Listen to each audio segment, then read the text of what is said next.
Welcome back. Sadly, it's been another bloody and brutal week in Pakistan. The Peshawar car bomb on Wednesday brought the number of deaths by militants to more than 200 in October alone.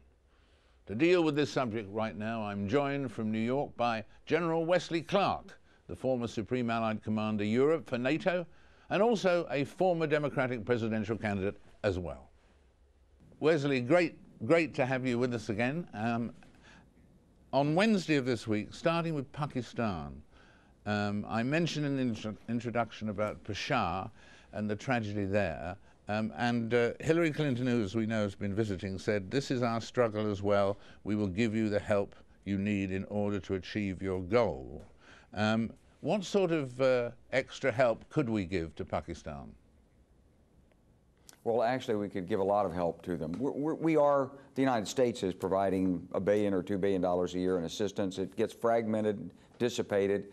We should be providing them extra military equipment, intelligence sharing, training, and all kinds of support. But we have to be clear, the Pakistanis themselves have to reconcile their conflicting desires. On the one hand, to not have the threat of the Taliban and be accepted and partners with the United States and the West, and on the other hand, they still desire some of them to use this Taliban to sort of grip and secure and rebuff Indian efforts inside Afghanistan.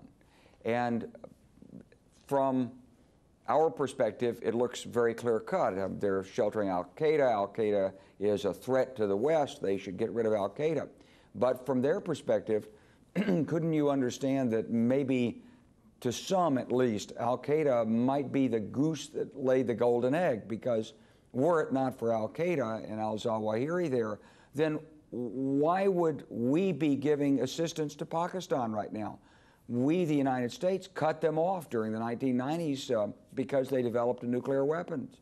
And so there must be some in Pakistan, and I don't know who they are, and I'm not accusing anyone of this in particular, but it's only human nature. Somebody must be saying, yes, these Taliban, they're difficult, and we certainly don't like them bombing our cities.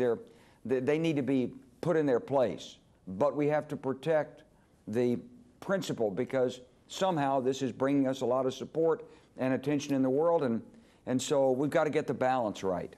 They would obviously not be deliberately shielding al-Qaeda in Peshawar so that they can kill 20 or more or 200 in a month of their own people. They would surely be in opposition to that, to having their own people slaughtered.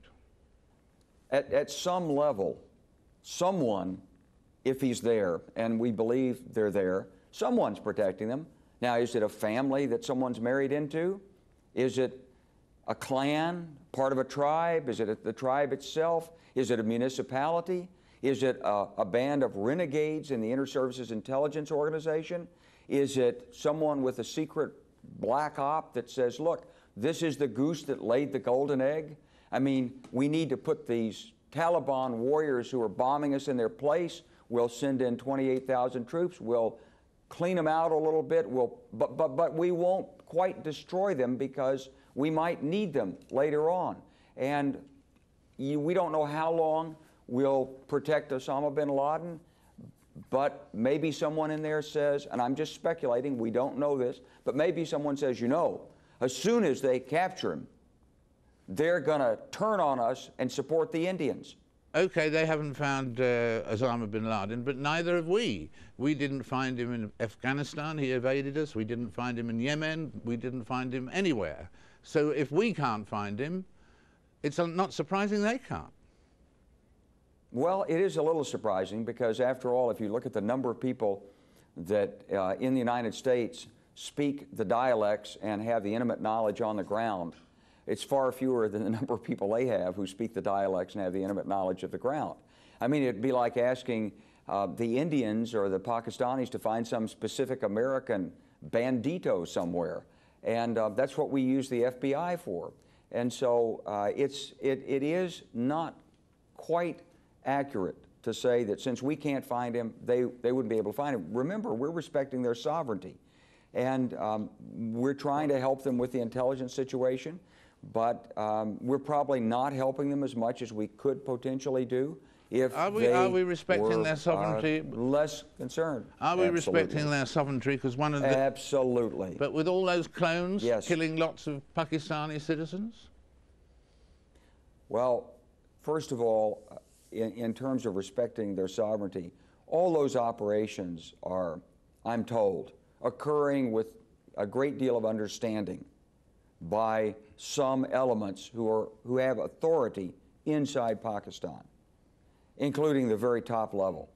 Now, it may be that there are people down below in the organization who are offended by this, but this is not the view from the top.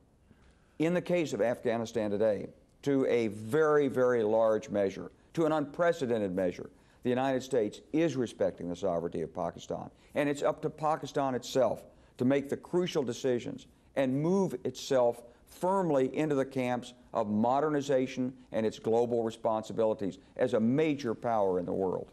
Wesley, thank you so much. We've used up more than our time. Thank you. Thank you. European leaders meeting in Brussels are within touching distance of finally ratifying the Lisbon Treaty, which will reform the way that the EU is run. Even the Czech president, Václav, or Václav, whichever you prefer, Klaus, has apparently been won over, and a court ruling in the Czech Republic next week should seal the issue.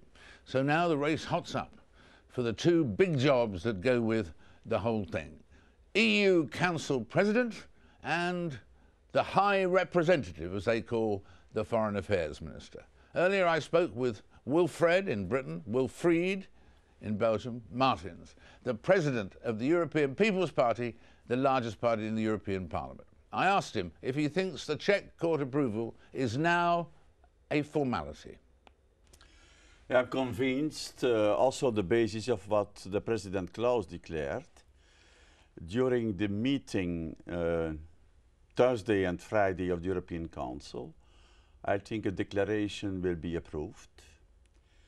And when will he sign it then, do you think? I think after the decision of the court earlier, the Constitutional Court in the Czech Republic rejected the complaint, the petition of a minority of senators. I think they will do the same, but it depends on the decision of the court. And so they will decide. We have a ruling the 3rd of November, I was learned, and then I think President Klaus will sign. And then the ratification procedure will be completed. And there, assuming he does indeed sign, Wilfried, what will be the next moves? What will be the next steps that will be taken first and second to put this into action?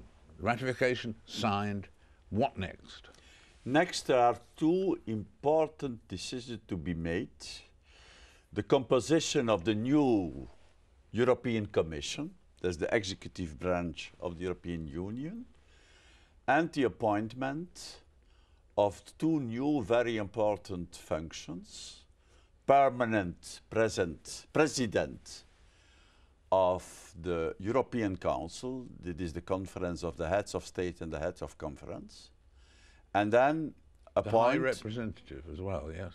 And then appoint the High Representative for Foreign and Security Policy. In general, we read that Tony Blair is the favourite for the presidency, and that in fact Wolfgang Schäuble is the favourite for the High Representative. What do you think of that? Are they the people you think will get it, or are they the ones you want to get it?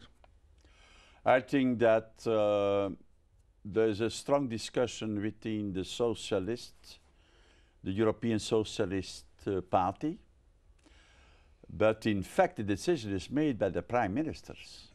So even when there is opposition against Tony Blair in the socialist group and in the European Socialist Party, I am convinced that the prime ministers will take the decision, also the socialist prime ministers in the European Union.